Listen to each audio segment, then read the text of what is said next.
Hello guys, welcome back to my channel. It's your girl Star Flames and we're back with another banging video. In this video guys, we're gonna talk about the judge receiving over 75 different character reference letters on the behalf of Sean Diddy Combs. And the letters are from yungmiami, his kids, baby mamas, and, people in his circle, including steviej.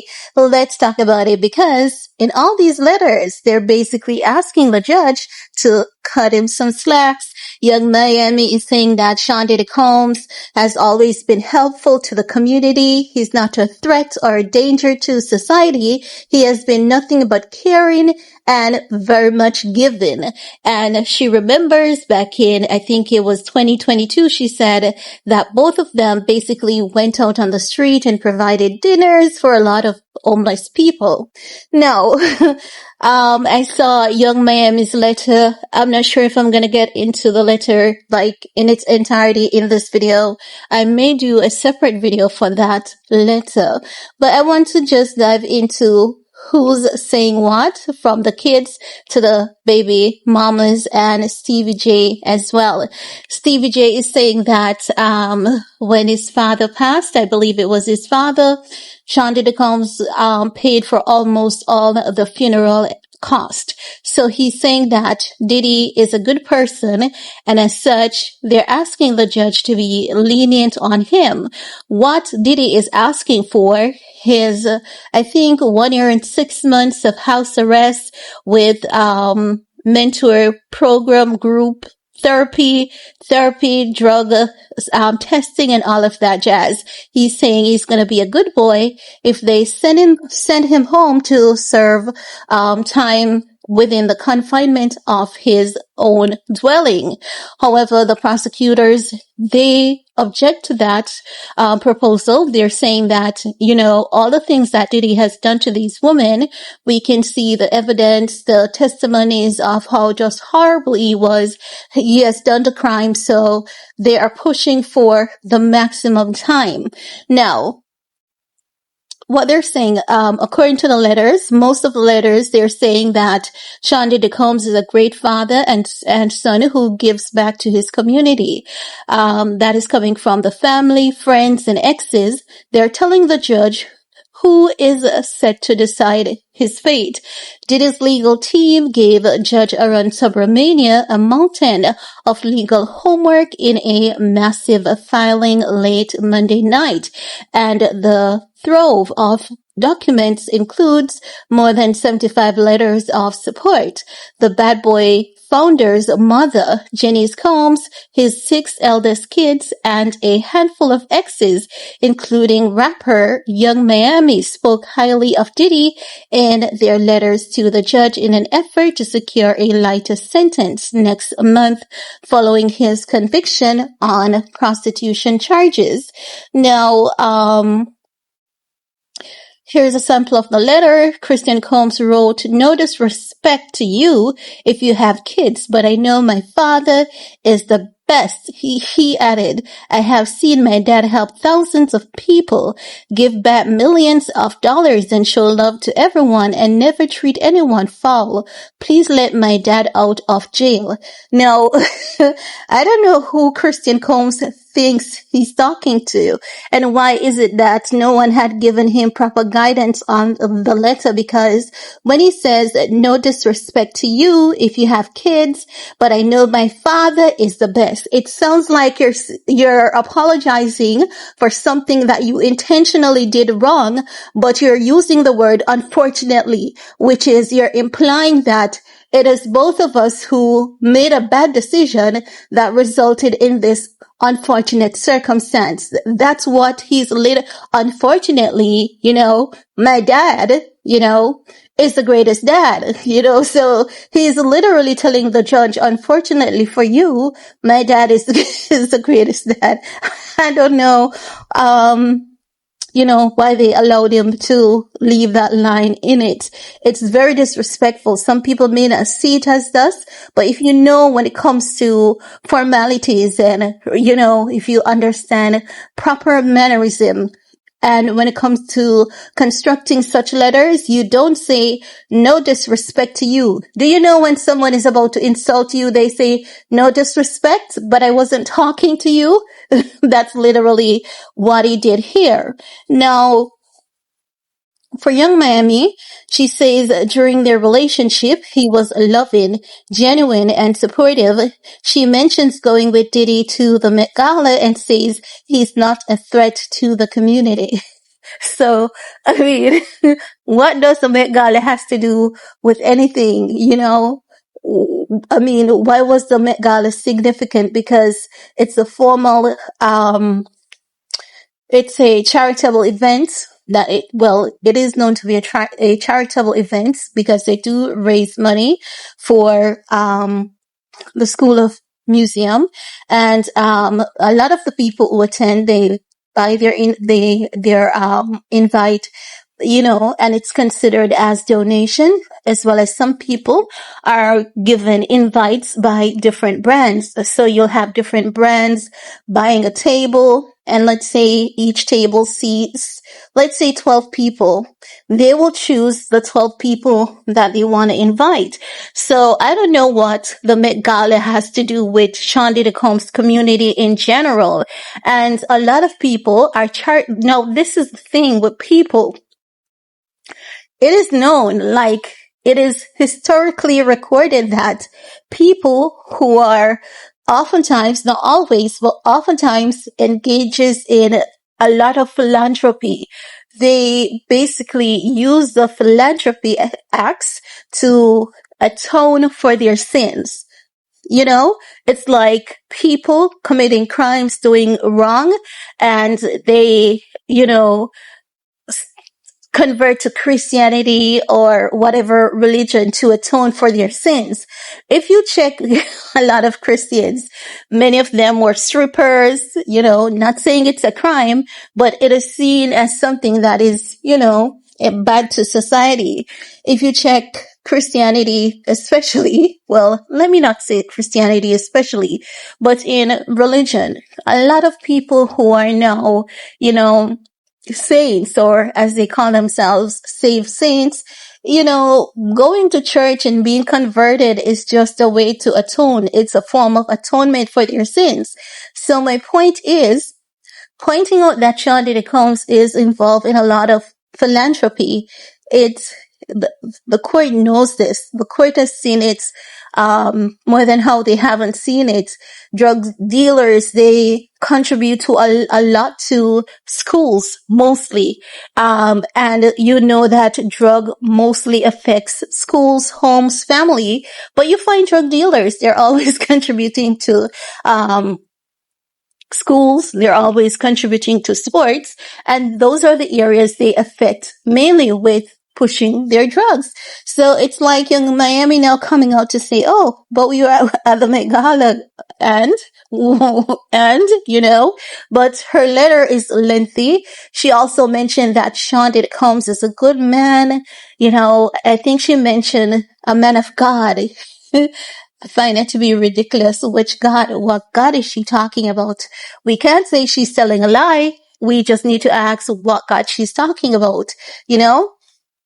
No, Diddy's mom mentioned her son's tough childhood and said she wants to see Diddy out sooner than later because her health is deteriorating. That has nothing to do with the court, because guess what?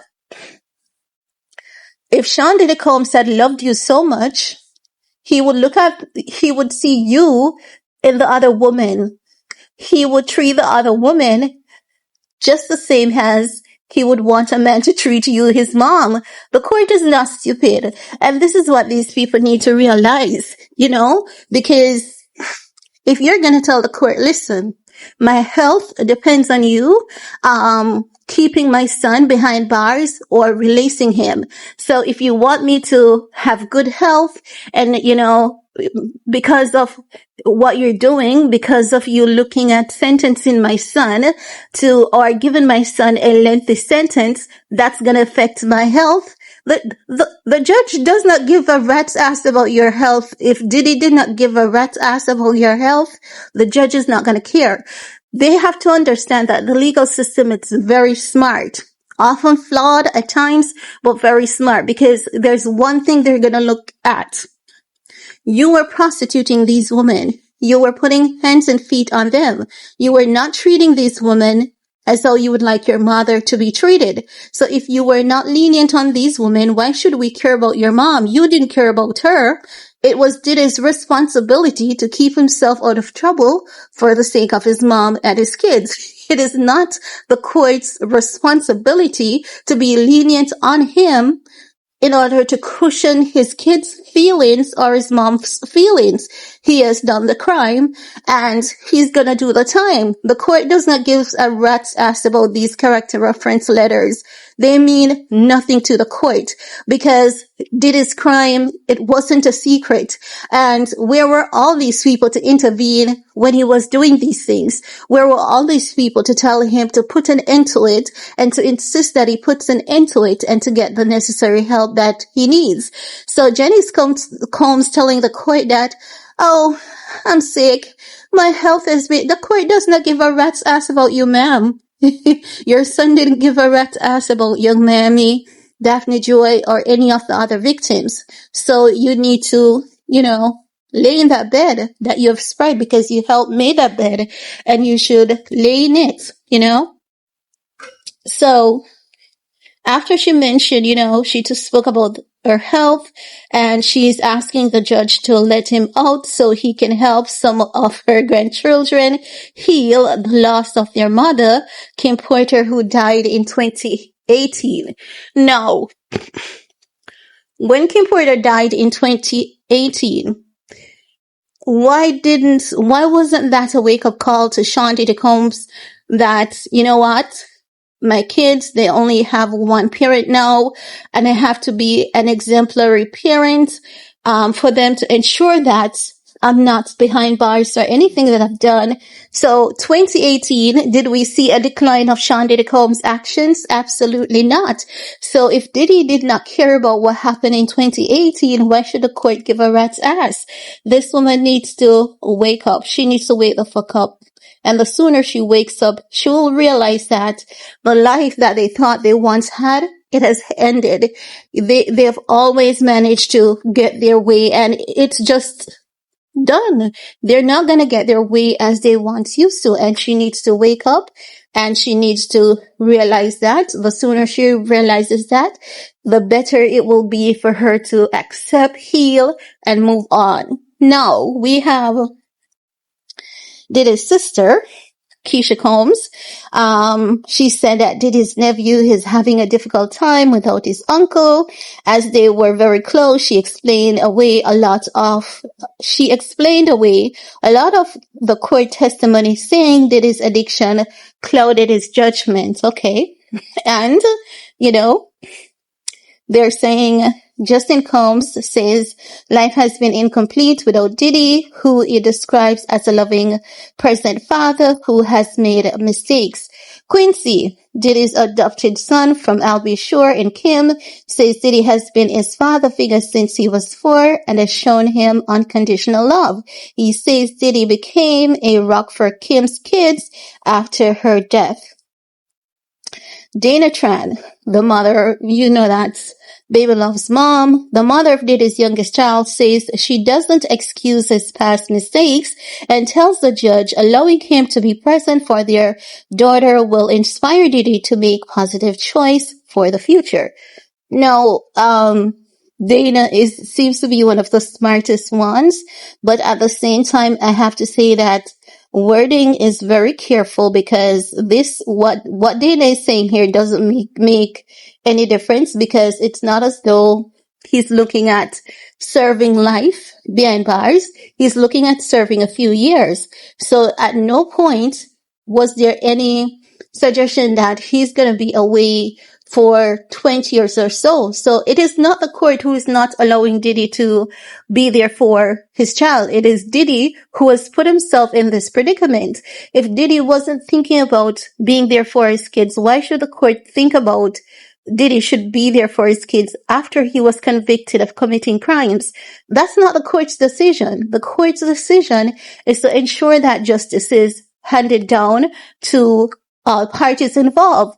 What about Cassie? What about the other women who were sex trafficked, abused repeatedly, and threatened? What about those people? So they're talking about their family. And this is, you can tell the mentality of these people. These people are very selfish to their core. They have no remorse for these victims because they're talking about their family and their needs. What about the victim and their families? What about the victims, their needs and their family needs? So this is not how the justice system works. The justice system doesn't work on, oh, this is an emotional wreck for us because he did something wrong, and not because he did something wrong. We don't want you to sentence him for the wrong that he has done. The justice system has to use Diddy as an example. They have to send a strong message to other men or women who are like Sean Diddy Combs to let them know that if this is your action, your punishment is going to be along the same lines. So ain't no way on earth any of these letters are going to make his sentencing lighter. It's going to grant him, the guarantee that he's going to get home detention. He's definitely not going to get that luxury, and he definitely does not deserve that luxury. Now they're saying, Sarah Chapman, the mother of Diddy's oldest child, Chance, says the year he's spent in a Brooklyn jail has been the only time she's seen him take a break from his past lifestyle and focus on what truly matters. I think Sarah just helped to sink Diddy. I don't think she realizes it, but her wording is gonna help to sink him instead of, make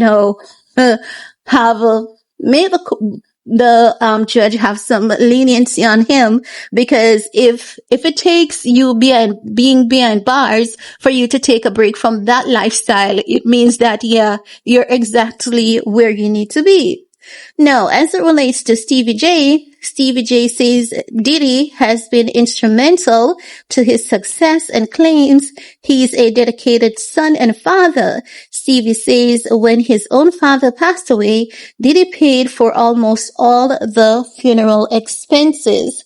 So what does that have to do with the crimes that he committed? These people are so desperate to prove that Sean Diddy Combs is a good man, but they're not thinking about the harm, the damage that he has done to a lot of people. And these letters, they're not going to help with his sentencing.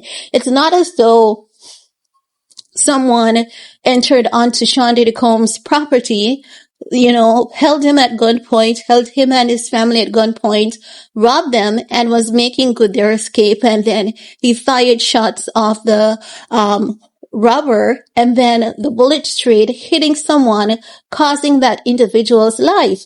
If it was a case like that, then this is where the character witnesses would be very crucial to his sentencing, because the court would see that, okay, this man, he has no history of being aggressive to anyone. Diddy as a sucker puncher coach for just, correcting his child. Diddy has sucker punch a producer because the producer did not do things to his liking. He has abused members of staff and different people. So Diddy has a history of being a horrible, disgusting human being. If it was the case that he had a history of being an amazing individual, and then this one-off instance happened where he was held at gunpoint, the robbers tried to make good their escape, he fired some shots, bullets strayed, hitting someone innocent, that's where character witnesses are vital and important, and then that would back up with his track record, how he has been with his business partners, his staff, family members. That's where character references really plays a vital role in determining one's sentencing. But in this case, it's not going to do anything for Sean Diddy Combs. It's literally not going to do anything whatsoever for him. Now, as I've said, Diddy is asking the judge for a 14-month sentence, which will never fucking happen. He's going to do somewhere between 4 to 5 years. He has served 1 year already. So if he's sentenced to 5 years, he's just going to do 4 years. But I believe he's looking at somewhere between 4 to 5 years. It's very short. Time is moving fast. It's very short. And if he makes good with his time behind bars, like getting the necessary help that he needs, getting the mentorship that he needs, that will be a damn good 4 years of investment into him, investing into being a better human being for this planet. So, as I was saying, he was asking for a 14-month sentence with supervised release, mandating drug treatment, therapy, and group therapy. But prosecutors are seeking a much longer prison stint. Sentencing is ultimately up to the judge, and he's got a lot of reading to do here. Now, that's the end of that. I don't know who they think they're writing to. I don't think, I'm wondering if these people, before they wrote those letters, were they really, really thinking? They were writing from their bird's eye view, their experience, but especially to his son, the first one, very disrespectful, extremely disrespectful. I don't know if he knows it, but someone needs to let him know that his wording saying, no disrespect, but my father is the best. That's not the streets, sir. You're not in the streets. I'm wondering sometimes if there'll ever be a break in the cycle of how these men believe that they are entitled. There's this sense of entitlement that lingers amongst the Combs family.